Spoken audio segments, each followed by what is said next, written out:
Hello students, मैं मनोज शर्मा जनक सिंह चौहान के साथ एमजे क्लासेस में। और आज हम जो टॉपिक ले रहे हैं वो है रिपोर्ट राइटिंग। इस रिपोर्ट राइटिंग को हम आर्टिकल के रूप में भी ले सकते हैं, एक ऐसे के रूप में भी ले सकते हैं, निबंध। और इसका टॉपिक है आज एक इलेक्शन सीन, यानी कि जब इलेक्शन सीन होता है, जब वोट डाले जाते हैं, तब किसी तरह के हमें दृश्य दिखाई देते हैं। तो बस इसी के ऊपर हमें 100 to 400 तक निबंध लिखना है। अगर ये 10वीं में आता है तो 100 से 150 शब्द, और अगर 12th लेवल पर जाता है तो हमें 400 शब्दों तक एक निबंध लिखना होता है। तो इस निबंध को हम किस तरह लिखें, बस उसी के बारे में हम इसमें देखेंगे। तो निबंध लिखने से पहले हमें कुछ इमेजिनेशन करनी पड़ेगी, कुछ कल्पनाएं करनी पड़ेंगी कि जब ये दृश्य होगा कि जब वोट डाले जाएंगे तो हमें कौन कौन सी क्रियाविधि या एक्टिविटीज़ वहाँ पर मिलेंगी। जैसे वहाँ पर बहुत सारे टेंट लगे होंगे, बहुत सारे लोग होंगे, ग्रुप्स में होंगे, अलग अलग पार्टीज के स्लोगन्स, बैनर्स, ये सब लगे हुए होंगे। इसके अलावा वहाँ पर जो वोट डालने वाले हैं उनकी लाइन लगी हुई होंगी।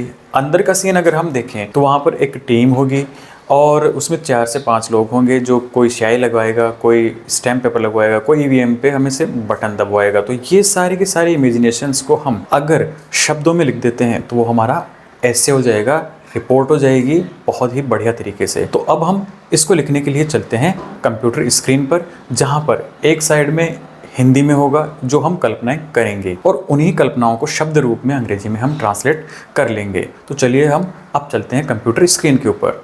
तो ये हमारा निबंध है, इलेक्शन सीन, या हिंदी में इसे कहेंगे चुनाव का दृश्य। ये वाला जो पार्ट है ये हमारी इमेजिनेशन है, और ये वाला जो पार्ट है इस इमेजिनेशन को हमने ट्रांसलेट किया है। पहली लाइन देखते हैं। आम दिनों से हटकर चुनाव के दिनों का माहौल पूरी तरह से बदला हुआ लगता है। इस लाइन को हम ट्रांसलेट करेंगे apart from the normal days, यानी आम दिनों से हटकर। इसको लाइन को लिखेंगे हम apart from the normal days. The atmosphere, इसका मतलब है माहौल, इस शब्द का मतलब है माहौल। ऑफ इलेक्शन डेज सीम्स, यानी प्रतीत होता है, कंप्लीटली चेंज्ड, संपूर्ण रूप से बदला हुआ। आगे हम लिखते हैं जहां तक नजर जाती है राजनीतिक दल एवं नेताओं के समर्थन का आह्वान करते हुए बड़े बड़े बैनर, पोस्टर और होल्डिंग्स लगे रहते हैं। इस लाइन को हम ट्रांसलेट करेंगे कुछ इस तरह। जहां तक को बोलेंगे as far as one can see, यानी कोई देख सकता है। तो जब जहां तक नजर जाती है, देख सकना एक ही बात है। तो big banners, posters and hoardings are kept calling for the support of political parties and leaders. अगली लाइन है कि बड़े बड़े पांडालों में राजनेताओं की सभाएं, सड़कों पर रैलियां और जुलूस, भाषण आदि के कार्यक्रम चलते रहते हैं। तो हम इसको लिखेंगे politicians meetings, rallies on the streets and processions. Processions का मतलब होता है जुलूस। स्पीचेज यानी भाषण, ETC कंटिन्यू, कंटिन्यू यानी लगातार चलते रहते हैं। टेक प्लेस का मतलब कंटिन्यू रनिंग, चलते रहते हैं। इन बिग पांडाल्स, बड़े बड़े पांडाल्स के अंदर ये चीज़ें चलती रहती हैं। नेक्स्ट देखते हैं। अब नेक्स्ट लाइन है मतदान का दिन लोकतंत्र का सबसे बड़ा उत्सव माना जाता है। अब ये पैसे वॉइस में आ गया, तो हम लिखेंगे वोटिंग डे यानी मतदान डे इज कंसिडर्ड, यानी माना जाता है the biggest festival of the democracy. Democracy यानी लोकतंत्र।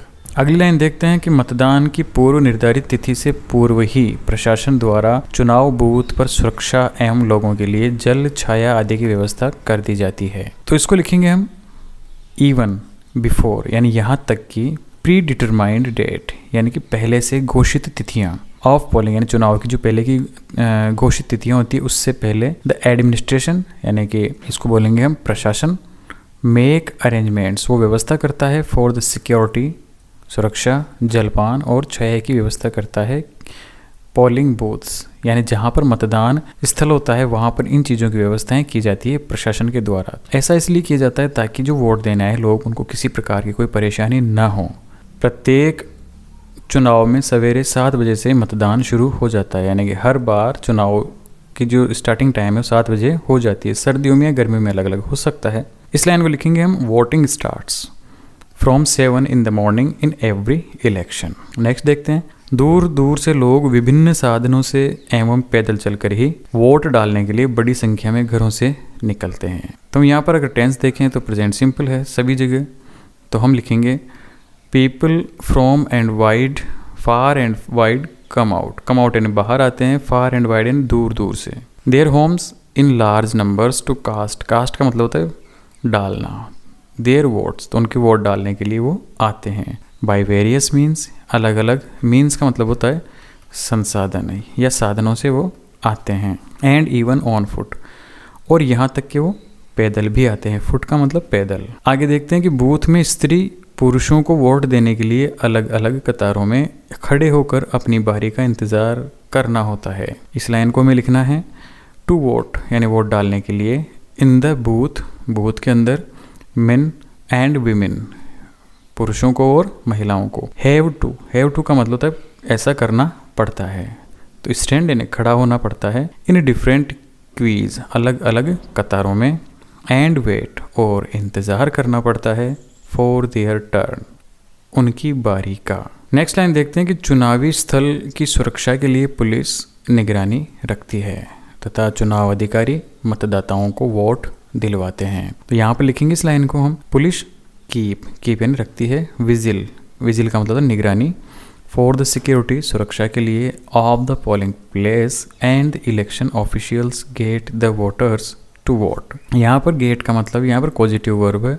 इसका मतलब है कि ऐसा वो करवाते हैं। तो जो इलेक्शन ऑफिशियल्स वो करवाते हैं वोटर्स से वोट, यानी वोट डलवाते हैं। वोटिंग स्थल पर एक चुनाव अधिकारी वोट डाल चुके स्त्री और पुरुषों के बाएं हाथ की उंगली पर अमिट स्याही से निशान लगाते हैं ताकि कोई भी अवैध तरीके से दोबारा मतदान के लिए न आए।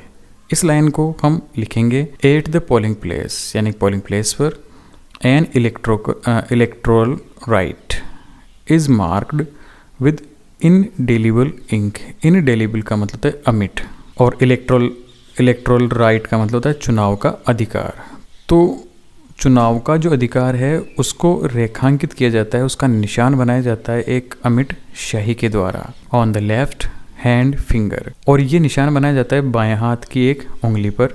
मेन एंड वुमेन, महिलाओं के और पुरुषों के। हु हैव वोटेड, जिन्होंने वोट दे दिया है। तो यानी जो लोग वोट कर चुके हैं उनकी उंगली पर ये निशान बनाया जाता है। सो देट यानी ताकि no one comes to vote again illegally अवैध रूप से वो व्यक्ति दोबारा न आए। नेक्स्ट देखते हैं कि इस तरह बारी बारी से मतदाता मतदान दिवस पर वोटिंग स्थल पर अपना मत देते हैं। तो इस तरह, तो इसको लिखेंगे इन दिस वे।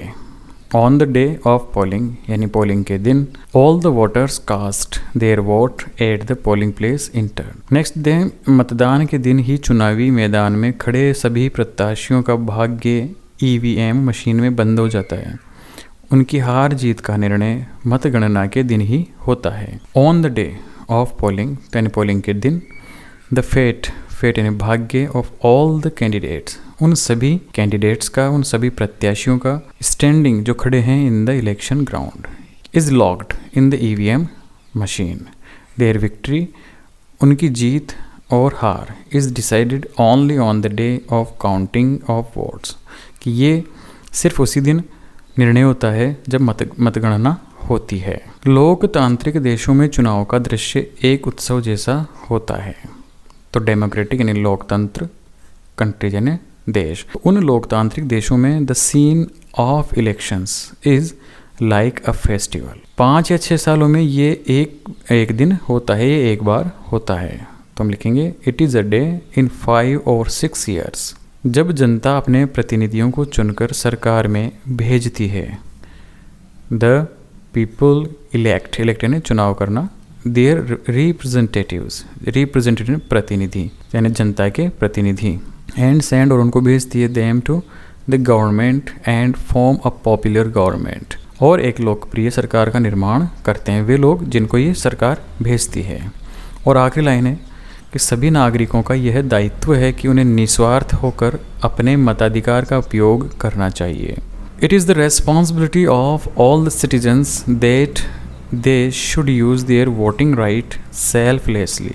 सेल्फलेसली का मतलब निस्वार्थ भाव से उनका अपने वोट का अधिकार प्रयोग करना चाहिए। इस तरह से निबंध है, आर्टिकल है, किसी भी तरह से हम इसका प्रयोग कर सकते हैं। अगर ये एज ए रिपोर्ट आता है तो रिपोर्ट के रूप में हम जो प्रेजेंट टेंस है उसको हम पास्ट टेंस में चेंज कर देंगे, क्योंकि रिपोर्ट होती है आंखों देखा हाल। तो जब ये काम हो जाएगा उसके बाद लिखना होता है, तो इसको हम प्रेजेंट से पास्ट में चेंज करेंगे। इसको हम डाउनलोड भी कर सकते हैं, नीचे लिंक दिया गया है, उस लिंक से आप आसानी से इसको PDF फॉर्मेट में डाउनलोड कर सकते हैं। जय हिंद, जय भारत।